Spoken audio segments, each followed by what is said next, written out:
अस्सलाम वालेकुम व्यूअर्स, कैसे हैं आप सब। उम्मीद करती हूँ आप सब खैरियत से होंगे। अल्लाह पाक आप सबको अपने हिफ्ज़ व अमान में रखें, आमीन। और आज मैं आपके साथ कोरमे की रेसिपी शेयर कर रही हूँ, जिसके बारे में मैंने अक्सर लोगों से ये शिकायत सुनी है कि जब वो प्याज ब्राउन करके बाहर निकालते हैं क्रिस्पी करने के लिए तो उनकी प्याज सौगी हो जाती है, जिसकी वजह से वो प्याज को चूरा नहीं कर सकते और फिर मजबूरन उनको प्याज पीस कर डालनी पड़ती है कोरमे में, जिससे उनके कोरमे में वो टेक्सचर नहीं आता जो शादियों वाले कोरमे में आता है।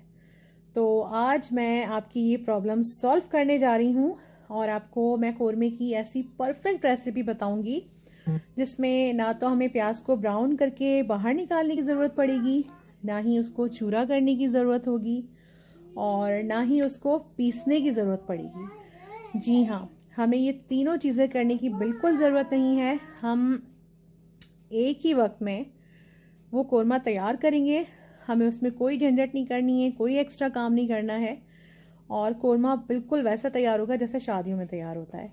बस कुछ टिप्स हैं जिनको आपने फॉलो करना है। तो बस रेसिपी स्टार्ट करते हैं। सबसे पहले हम कोरमे का मसाला तैयार कर रहे हैं, जिसके लिए मैंने हाफ कप दही लिया है। इसको मैंने अच्छे तरीके से फेंट लिया है, इसमें किसी भी तरह की कोई गुठली ना रहे। अब मैं इसमें ये मसाले शामिल कर रही हूँ। 1 टेबल स्पून साबुत धनिया है, इसको मैंने पीस लिया था। 1 टीस्पून सॉल्ट है। 1.5 टीस्पून लाल मिर्च का पाउडर है। यहाँ मैंने कुछ हरी इलायचियाँ ली हैं, 4 से 5 अदद। कुछ मैंने काली मिर्चें ली हैं और यहाँ थोड़ी सी लौंगे हैं और यहाँ जायफल जावित्री का पाउडर है। तकरीबन 2 पिंच जायफल का पाउडर है, 2 पिंच जावित्री का पाउडर है। ये मैं इसमें डाल रही हूँ दही के अंदर। यहाँ पर 1 table spoon ginger garlic paste है, ये इसमें डाल रही हूँ। और अब इसको अच्छी तरीके से मिक्स करेंगे और मिक्स करने के बाद हम इसे साइड में रख देंगे। कोरमे का मसाला ये तैयार है। और देखें, अब मैंने यहाँ पर 2 मीडियम साइज़ की प्याज ली है, इसको मैंने बहुत बारीक बारीक चॉप किया है चॉपर में। ये बहुत बारीक है, जैसे ऑमलेट की प्याज को हम चॉप करते हैं, ये उसी तरह से मैंने चॉप की है और बहुत ही बारीक है। इस बात का ख्याल रखिएगा, हमें इसको पीसना नहीं है, चॉप करना है बारीक बारीक। और यहाँ मैंने कुकर लिया है, आप किसी भी पॉट का इस्तेमाल कर सकते हैं। इसमें मैं डाल रही हूँ ऑयल।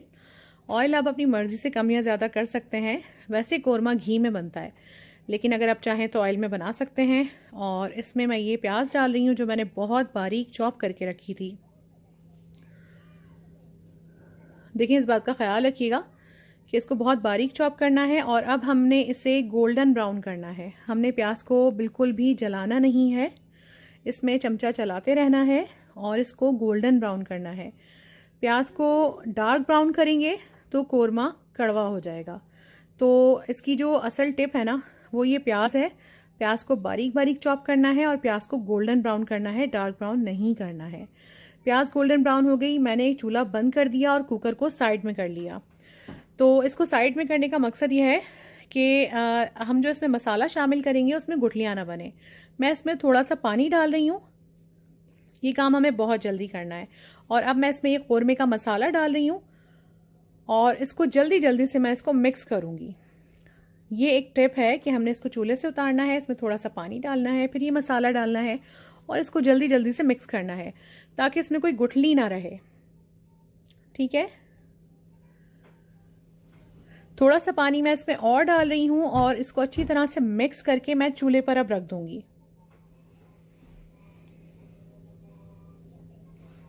देखिए, मैंने इसको चूल्हे पर रख दिया है और अब मैं इसे हाई फ्लेम पर भूनूंगी।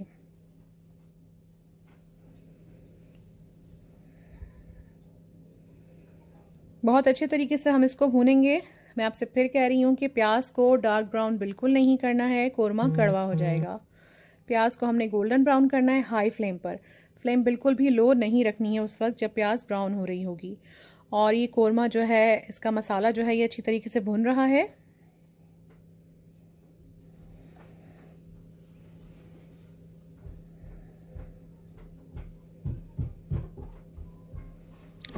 देखें ये मसाला जो है ये तकरीबन अच्छे तरीके से भुन चुका है और इसका ऑयल भी सेपरेट हो चुका है।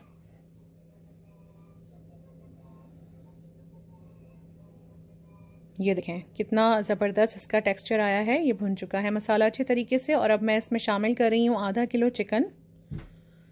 अब मैं चिकन को भी मसाले के साथ अच्छे तरीके से भूनूंगी। देखें आधा कौरमा तो हमारा यहीं तैयार हो गया है। बस अब हमें इसमें ये चिकन गलाने की ज़रूरत है, अदरवाइज़ हम मसाला भून चुके हैं और चिकन को बस अब हम इसके साथ अच्छी तरह से भून रहे हैं।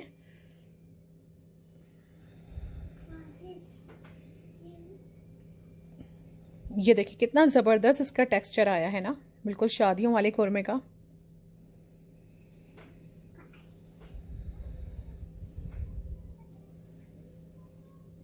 इसकी बुनाई हमें बहुत अच्छे तरीके से करनी है।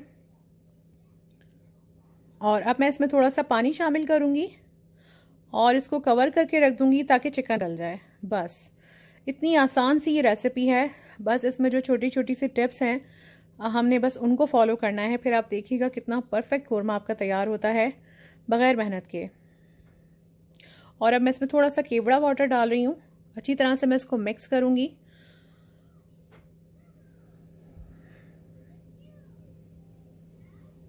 और अब मैं इसको बंद कर दूंगी कुकर को जब तक चिकन गल जाएगी बस।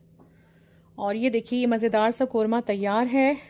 हमें बग़ैर झंझट के इसको तैयार कर लिया है और ये मज़ेदार सा कौरमा तैयार है। प्लीज़ ये रेसिपी ज़रूर फॉलो कीजिएगा और आप देखिएगा आपका कितना मज़ेदार सा कौरमा तैयार होगा। मिलते हैं इंशाल्लाह नेक्स्ट वीडियो में। जब तक के लिए अल्लाह हाफ़िज़।